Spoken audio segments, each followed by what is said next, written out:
Agora vamos aos spoilers do capítulo 1086 de One Piece. Mas antes, vamos à notícia do Oda, tá? Da pausa que o Oda vai tirar. Tá aqui, saiu no Twitter de One Piece oficial. @opcom _info. Saiu a notícia oficial, tá em japonês, mas aqui tá traduzido aqui no Reddit aqui. Aparentemente o negócio é o seguinte: o Oda tem astigmatismo e ele vai precisar fazer uma cirurgia para corrigir o astigmatismo dele. Eu não sabia que dava para corrigir, hein? Eu tenho astigmatismo também. Mas ele vai precisar de 4 semanas de folga nesse caso. A partir desse capítulo que vai sair agora, daqui a 4 semanas ele volta. O retorno vai ser dia 18/7 do mês que vem, dia 18. E aí tem uma mensagenzinha do Oda aqui que ele vai, depois dessa cirurgia ele vai conseguir atirar raio pelos olhos. Será que ele vai fazer algum poder desse tipo com os personagens dele aí? Novos aí que vão aparecer? Vamos ver. Mas é isso, depois desse capítulo One Piece vai ficar um mês. Vai ficar um mês praticamente é mais de um mês pra gente, na verdade. Vai ficar quase um mês aí de pausa, né? E agora a gente vai pros spoilers do capítulo. Deixa eu pegar aqui.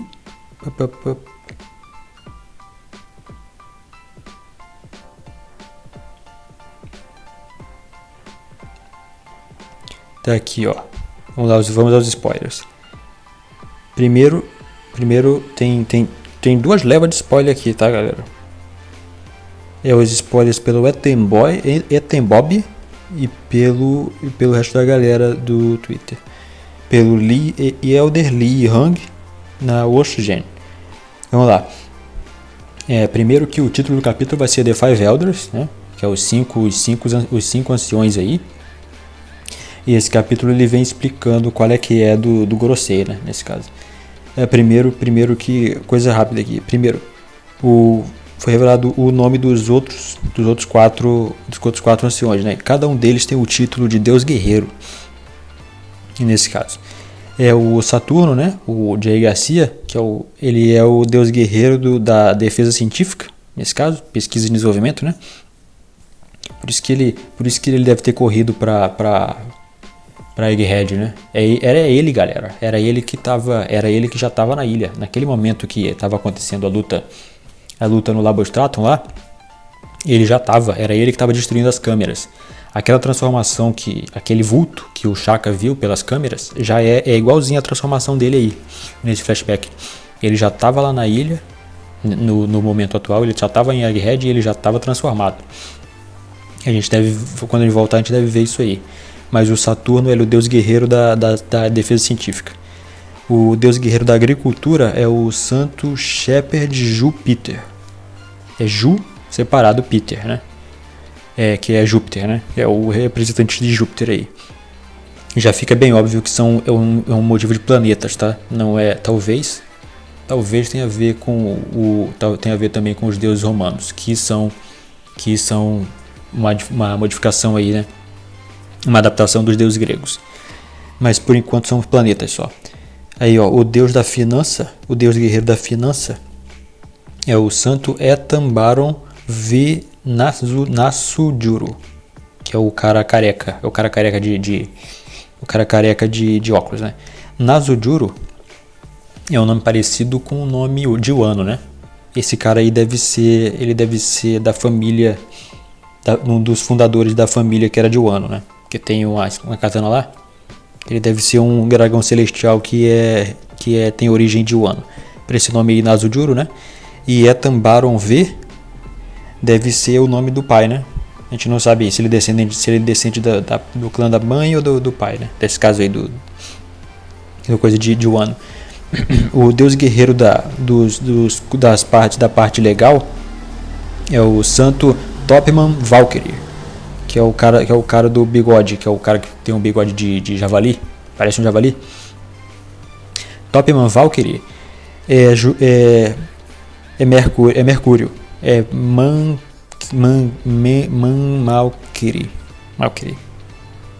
é Malkiri. Quando eles falam em japonês, é porque é dito com sotaque japonês, né? Em sotaque japonês deve ser mais fácil. Deve ser mais fácil de entender.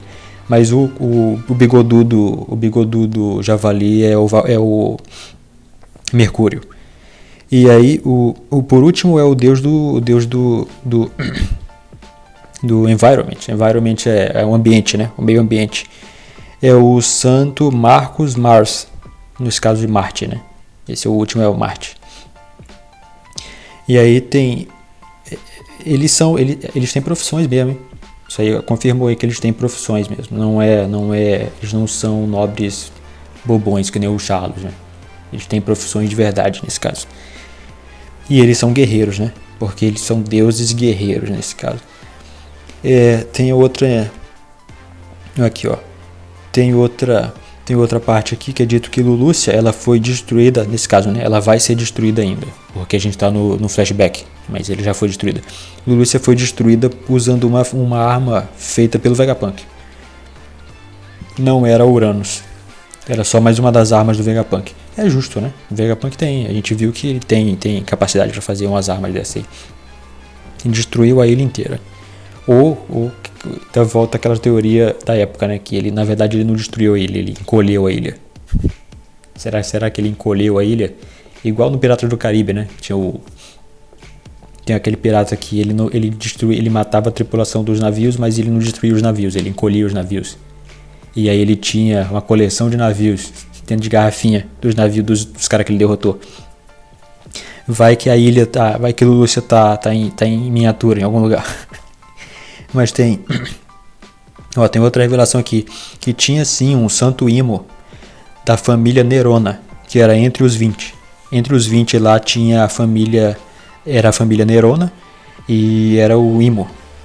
A gente vai chegar nessa parte do Imo um pouquinho mais pra frente. Tem outra parte aqui do capítulo que o Miosgard ele vai ser sentenciado à morte pelos guardas sagrados. E a gente vê o líder deles também, que é um líder da família Fingarland. Eu não vi o filme Red, tá? Eu não tive muito interesse. Porque todo mundo tava falando que era um musical, que a parte do musical era chato. E eu queria ver um filme de porrada. Mas aparentemente a família Fingarland aí é a família do Shanks. O Shanks ele é mesmo um dragão celestial, um nobre pelo menos. E é dito que essa é a família do qual eles achavam que a guria principal desse filme do Red, ela é, né? Que eles achavam que ela era a filha biológica dele. Aparentemente o Shanks é dessa família Fingarland. E aquele cara do flashback do Dragon, que o Dragon falou dos guardas sagrados aí, ele não é o Shanks, né? Ele é aparentemente um membro da família do Shanks. E como os nobres aí, eles fazem um lance de linhagem pura, né, e tudo mais, a aparência deles deve ser muito parecida. Deve ser ou deve ser o pai do Shanks ou um irmão aí. Um tio, sei lá, né? Mas é isso aí, a família Fingarland vai aparecer. E aí tem os outros spoilers aqui, ó. A gente tem uma caixa de narração que vai revelar um nome importante. A gente não sabe que nome é esse, né? Ó, um personagem da família Fingarland vai ser revelado. Vão revelar o nome do cara. Talvez seja o próprio, né? O próprio líder daí dos cavaleiros. Vamos saber qual é o nome do pai do Shanks aí. Ó, ele garantido aqui que o personagem não é o Shanks, óbvio, né? Ou o Shanks não é um clone também, porque a gente viu o bebê. E os caras esperam que ele tenha um nome, entendeu? Se ele tiver aparência idêntica, ele não quer dizer que ele é um clone, porque os nobres aí eles fazem o lance de linhagem pura, né? E aí tem o Big News, Morgans e a Vivi aparecem no capítulo. Provavelmente já é a parte que o Apple ele pede asilo lá com o Big News, né? Que ele que era o informante do Big News. Eles devem fugir da terra de Marijoásia aí com o Big News, né? Tem uma revelação que é surpresa, que é bastante surpresa aí. Eles não sabem se é triste, eles não sabem se vai ser surpreendente ou vai ser triste para as pessoas. Tem uma revelação aí, a gente não sabe qual é, né?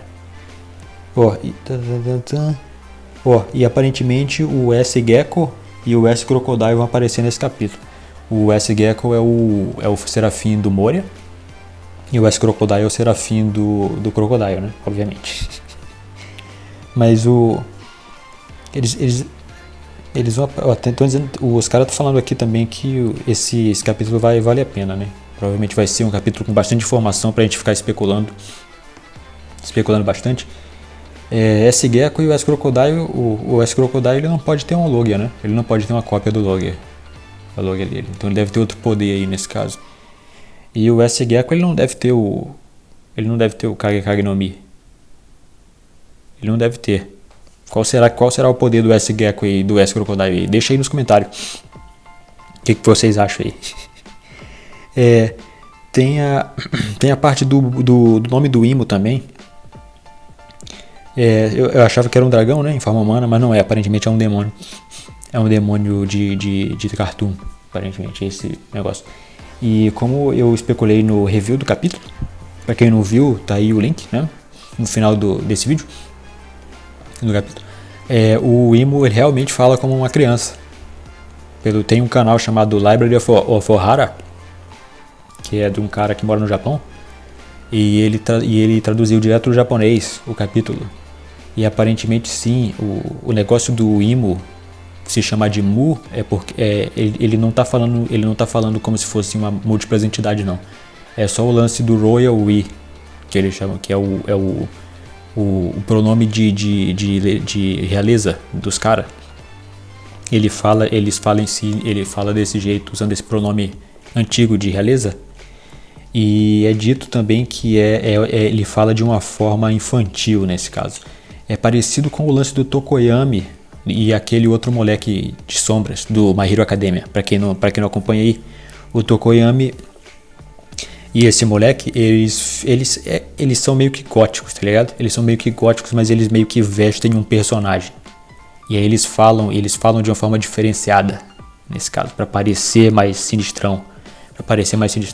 Aparentemente esse lance do Imo, dele se chamar de Mu e tudo mais, é algo desse tipo em japonês. É porque a tradução não deve ter vindo tão simples assim, não deve ser tão fácil de traduzir. Eu não sei como é que traduziram em português. Eu vou ler em português e vou tirar alguma conclusão aí no review do capítulo. Então, esses são os spoilers.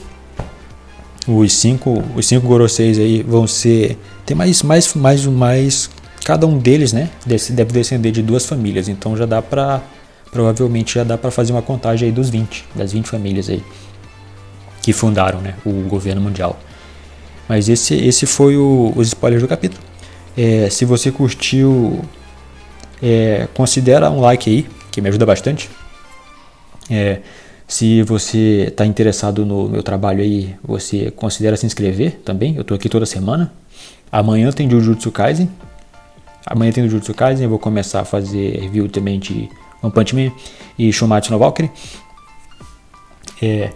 E sexta-feira eu faço review completo do capítulo, tá? É em formato de podcast. É um pouco mais longo. Então, se vocês tiverem interesse aí, dá uma olhada aí nos que eu já fiz. Checa aí no canal, entendeu? Mas valeu pra quem ficou até aqui. E é isso, galera. Até a próxima. Valeu.